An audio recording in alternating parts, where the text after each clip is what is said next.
Hello, welcome back. Welcome back to Dino Under the Bonnet. Um, I've owned Aston Martins, delivered cars all over Europe, and spent decades in the motor trade. Yet, one trip to Switzerland remains one of the most bizarre experiences I've ever had. It involves a DB6, an Aston Martin DB6, a transporter, customs, a very unusual buyer, the smelliest cheese I have ever encountered, a hand towel masquerading as a bath towel. And when I say a hand towel, it's not quite a hand towel, it's a face cloth. And eventually, hallucinations on the way home. So, welcome to Dino Under the Bonnet. I'm going to tell you a story of driving through Switzerland with an Aston Martin. What could possibly go wrong?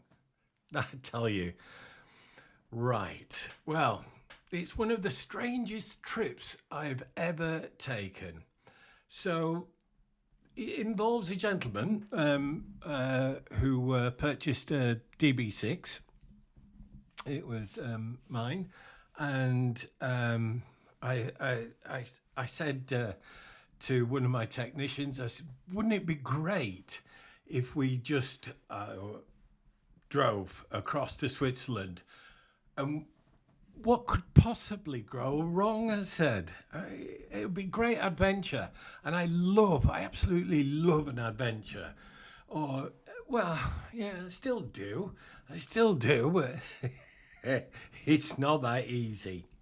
Anyway, so we decided to take it ourselves, and we hired a transporter. And looking back, it seems straightforward. So you hire a transporter, you go across, you drop it off in Switzerland, and you drive back. Little did we know. The Aston Martin DB6 is special. Of course, it's not the Bond one, which is DB5. In my opinion, the DB6 is a better car. I think it drives better. It's a little bit more leg room in the back, so you can pull the seat back further, or push the seat back further, should I say. And I thought, let's do this. Let's get the car, stick it on a transporter. So we hired it, got the car on the transporter, and we set off with excitement and optimism. And we drove happily down to the crossing at Dover. Everything was already booked, and thankfully all the paperwork was in order. So you're not able just to trip across to Switzerland. Mind you, this is going back when we were in the EU, so. Yeah, it was slightly easier, although it felt extremely difficult. And thankfully, I never did the paperwork, or it would have never have got there. So we're excited, and as we're driving down the motorway, people are giving us the thumbs up, and we pull into the motorway station. And of course, you have to be very careful. Somebody has to stay with the car. Somebody goes to the bathroom, come back, food. Somebody always has to be with the car. That was one of the key things that we said to each other. Somebody's got to stay with the car. So people would come up to us and ask us questions, where we're going, and it seemed so straightforward. And the crossing of the channel was great because I'd never been on the underground. Well, I call it the underground. It's not. It's the Channel Tunnel, and it's quite interesting because we weren't classified as a normal car, although the transporter wasn't that big that we hired, and yet we got put with the lorries, and you are not allowed to stay with the vehicle. So you had to stay with a bunch of rather large truckers. But we're still extremely happy and laughing. This is a great road trip, and it was a wonderful atmosphere. We were laughing and joking, and as soon as we arrived in France, it was great, and yet again. The French people were wonderful. They were giving us the thumbs up and saying, "Oh, it's great to see an Aston Martin." Many people have never seen one, and they're very, very similar. DB6 and the DB5 to look at. The way you can distinguish, by the way, the difference between a DB5 and a DB6 on a quick pop is the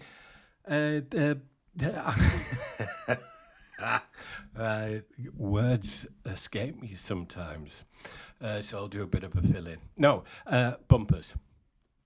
So it's the bumpers that give it away, and the rear of the DB6 has a little whale tail at the back. So that's another indicator.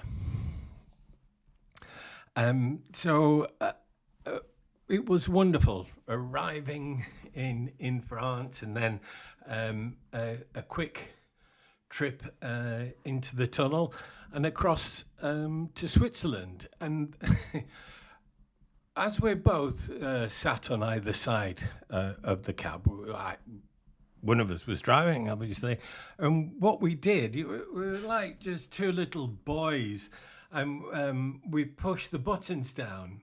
I'm saying pushing the buttons down, showing you, just in case if you didn't know, and opening the windows as we went through the tunnel, and listening to the very feeble, noisy engine. And unfortunately, we were in the transporter, so it didn't make a good enough noise for us. But it was instantaneous. We didn't look at each other, and we both giggled how funny that was. And now it's getting a bit hot, and we had no problem at all with the customs in France. No, away on, off you go. You don't know what you're doing. And we arrived at the border in Switzerland, and first impressions, it's very clean.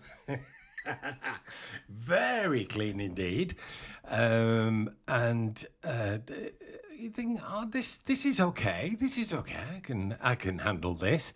Until the guard said, "We'd like you to come with us." And we both looked at each other.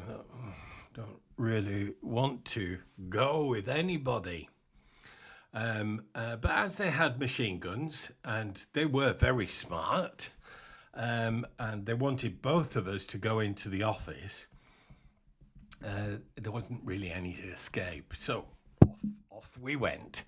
And it is a terrifying experience, because all of a sudden you think, have I done something wrong?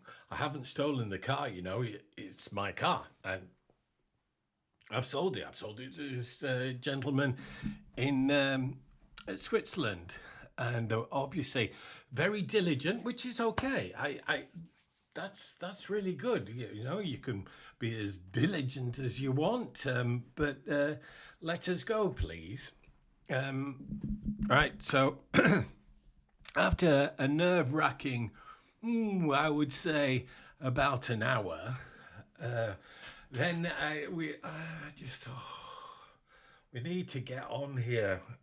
Time is ticking, and it's really, really warm. It's really warm, which I didn't think was something that would happen in Switzerland. For some reason, all I'm thinking about is Toblerone and the Heidi and the wonderful areas of Switzerland. So they eventually let us through, but they did remark that the buyer has to present himself to the police station, as there is, I believe, correct me if I'm wrong, I believe that it was an extra 20% of the sale price that he had to pay. Otherwise, the car will be impounded. Thankfully, this gentleman was a very lovely man indeed. And you know, there'd be nothing wrong. So off we went in Switzerland. Now at this point, the weather's really hot, and Switzerland is beautiful, but all of a sudden, the trip was, let's say, well, we wanted to just get on now. We've had enough of this, and it's taken, about 14 hours, I think. It's just a long time, and it's really hot, and we were relieved in some way when we arrived that this lovely gentleman was there, and he was he said, "Oh, wonderful, you've arrived safe." We told him about the bad news of customs pulling us to one side and saying, you have to come with us. But he was a lawyer, so everything was fine. And he said, well, look, you've travelled an awful long way. Would you like a quick shower? Yeah, that's awfully kind. I said, sorry, we haven't brought any towels. And he said, oh, don't worry. I've got some towels for you. And you're very welcome to have a shower. We thought, that's a really lovely idea. We'll have a shower, get on the road and go back. So he was, I was going to say lovely shower. And no, we didn't shower together. No.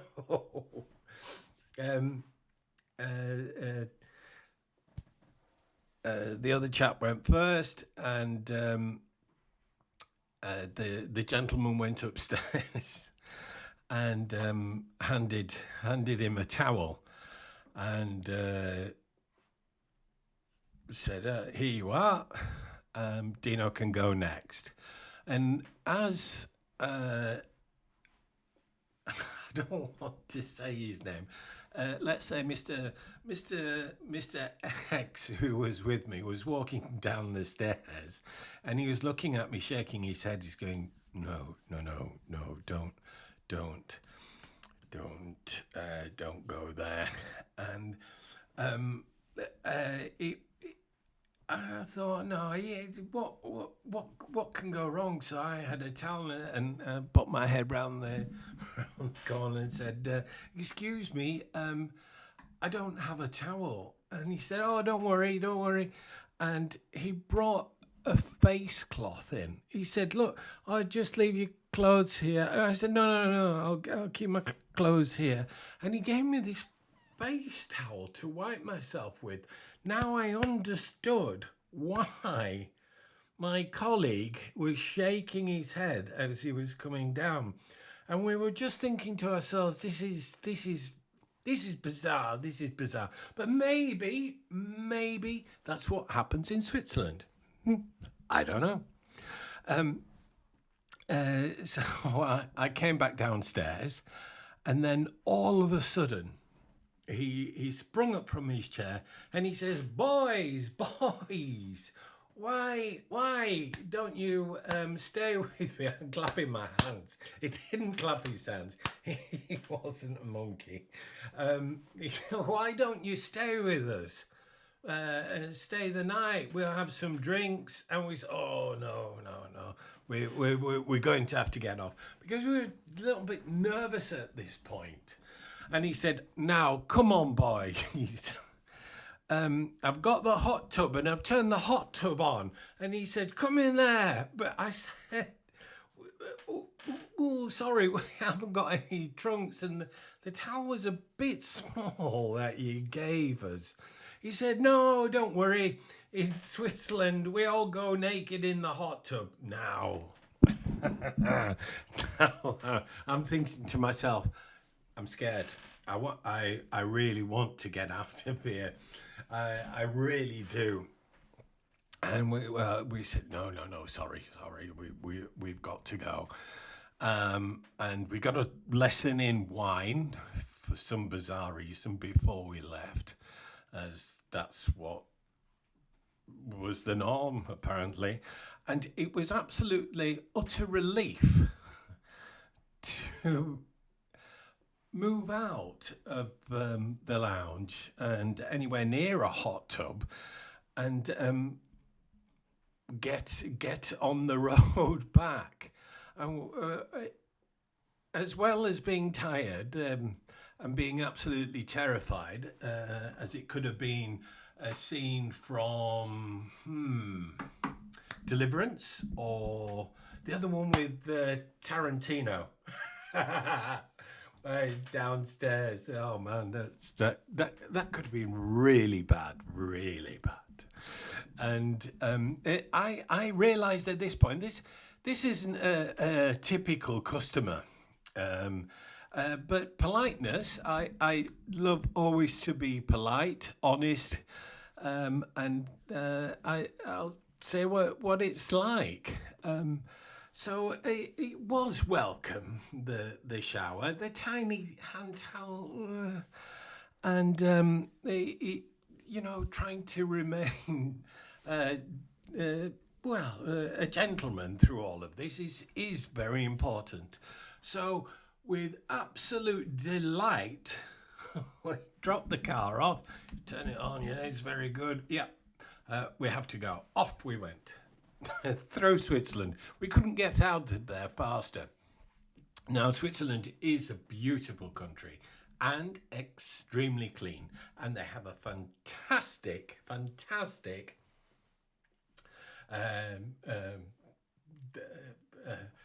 border patrol service. I just said to my colleague, hey, hey, I never say hey. Why don't we go a different way and let's drive through Dijon? I honestly had it in my head that, do you know what? I would actually love some Dijon mustard and some bread. And I thought, well, we're in France and we'll go to Dijon and have some mustard. Maybe even some cheese. Bring some cheese home for the wife. She'll enjoy that, and it's special. And we stopped at how do you say it? Boulangerie? No, that sounds like lingerie. A baker's shop. I'm trying to think of my O-level French now. All I can think of, le singe est dans l'arbre. The monkey is in the tree. Perhaps he very well is. But we did find a baker's and a mustard shop, which of course they would have because it's in Dijon and Dijon mustard. And I was so sad to see the mustard was the same as you get here.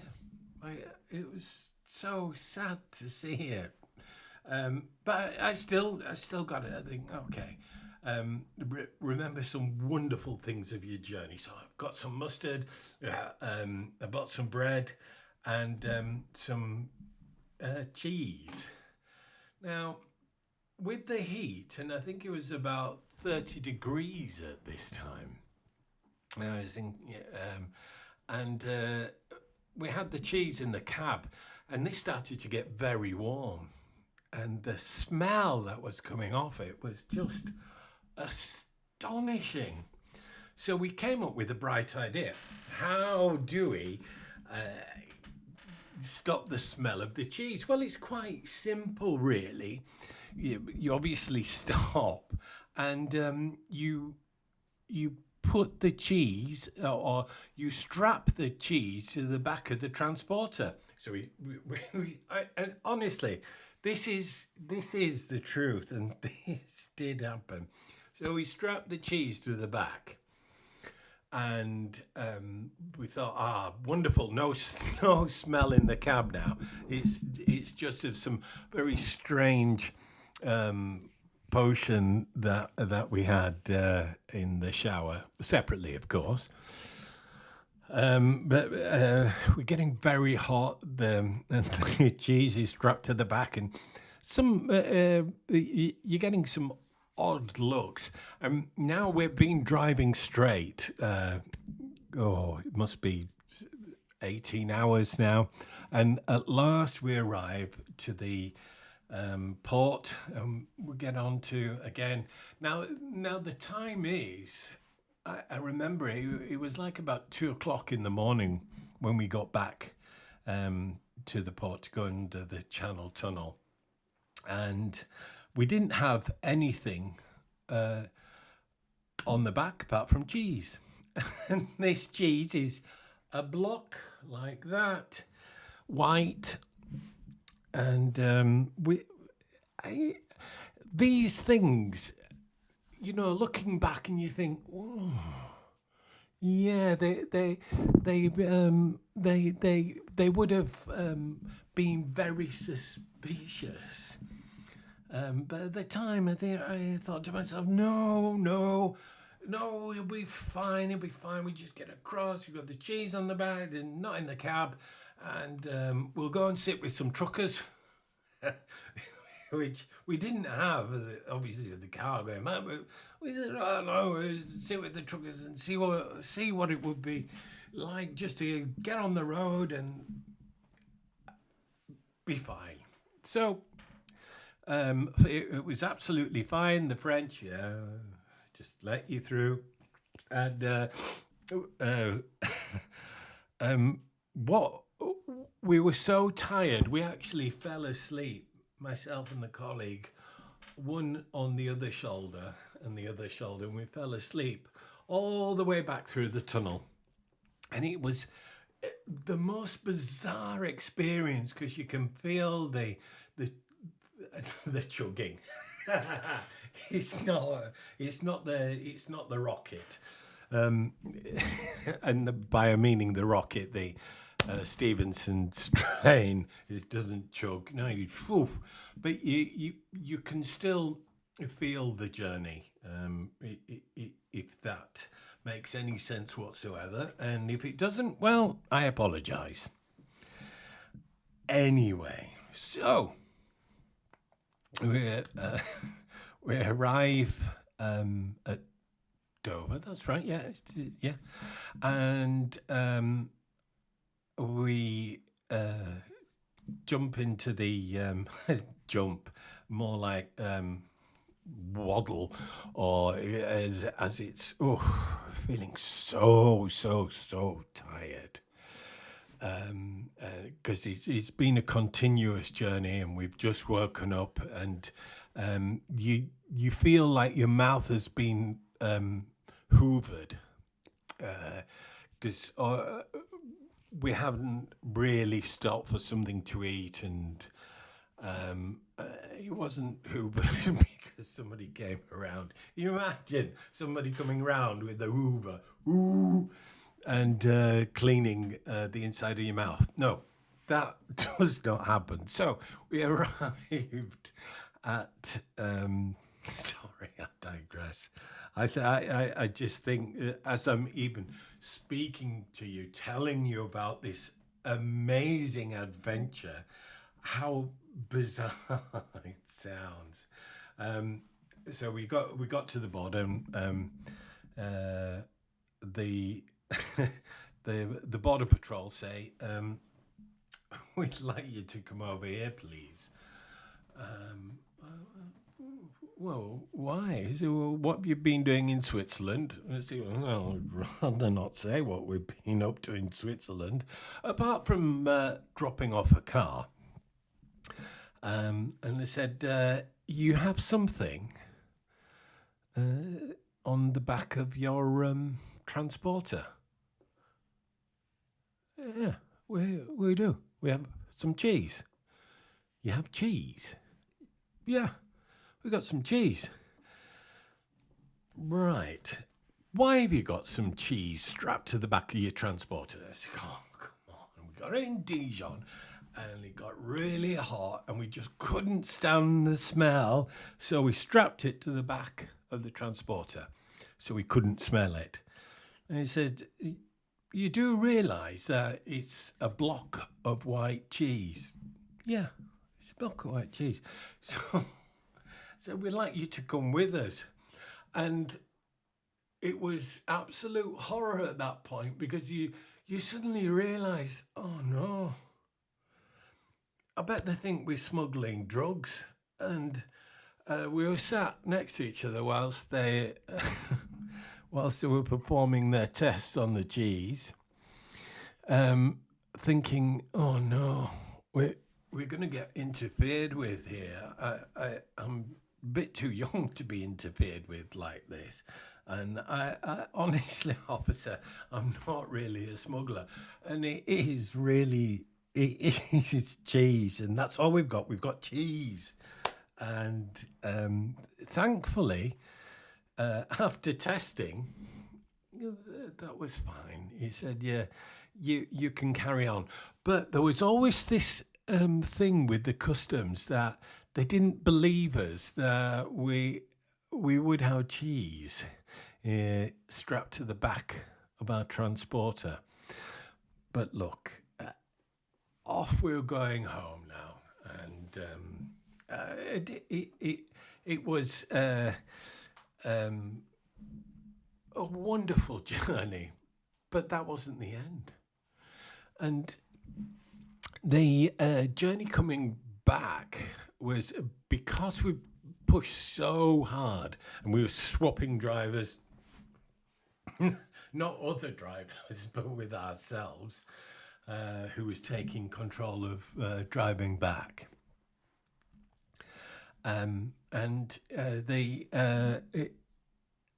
Something really odd, which has never happened since, and that was hallucinations. Now, we both, because you're going along a road, and many of you will know this, that sometimes when you go along the road and you say to yourself, I feel like I'm going downwards. Well, I'm hoping that some of you think that you're actually driving down because it's nighttime and you're so tired, and you put the brakes on because I remember putting the brakes on and my colleague waking up and go, what's wrong? I said, oh, we're going down. He said, no, we're just carrying on straight. And it was so hard to get that information out of your head, and it was because we were extremely tired, and tiredness does kill and cause hallucinations. I wouldn't recommend it at all. As when we swapped over, my colleague said that there was somebody on cycling down the motorway, and one of the most bizarre things that I've ever experienced, and we both experienced the same, was the big windmills that turn around and going like that. The big that Trump doesn't like. Well, that's another story, isn't it? Oof. When we were driving back, so we were coming obviously back up north, which is the best place. As we were driving up, we saw the windmills in the distance just spinning around, and we both thought that it was aliens, the huge aliens moving around like this and like that. And it was absolutely terrifying. And so when we got back, we realized how dangerous fatigue can be, and hard lessons were learnt. And looking back, the DB6 arrived safely. The customer got his car. We got home, luckily. But it was one of the most memorable times of my life. Um, well, lessons that I could have learned. Do your due diligence when you're transporting cars. Check your paperwork, that's all in order. And well, the other side is you just never realise who a person is just from looking at them. You'll never know what a person's like. So do your due diligence, but take a risk, have a go, do something else, think out of the box. Do something inspiring that makes a difference and enjoy it. Enjoy yourself. And speaking of enjoying yourself, there we are. Clip Dino's deal of the week. And as it's Father's Day, I've been looking around and seeing what deals are out there. If you're looking for a gift for Father's Day, and I've come up with a few ones that I think are exceptional deals for Father's Day. Auto Glim is excellent for your bodywork and not your body, but your car's bodywork and wheels. A battery charger. It's a really good idea. And the Autoglim wash and protect stuff. There's some fabulous deals out there. I've pinpointed them, not pinpointed them. I've attached them at the end of this podcast show. If you do want to have a get them, obviously we do make a small. What would you call it? A small something, a small amount of money from suggesting these things, but they are really, really good deals, and they'll be there for just a short time, and just have a look, and spend a few minutes looking. So one final thought. When somebody hands you a towel, do ask the size of it before taking a shower and not after. I've been Dino. Thank you so much for listening. I hope you keep on listening. I've got so many bizarre stories, ideas, thoughts, deals, which I really like telling you about. Thank you for listening. If it's your first time listening, please press subscribe. It's free. I don't earn anything from it. So I look forward to doing another one. I've been Dino Under the Bonnet. Thank you so much. I really appreciate it. Thanks now.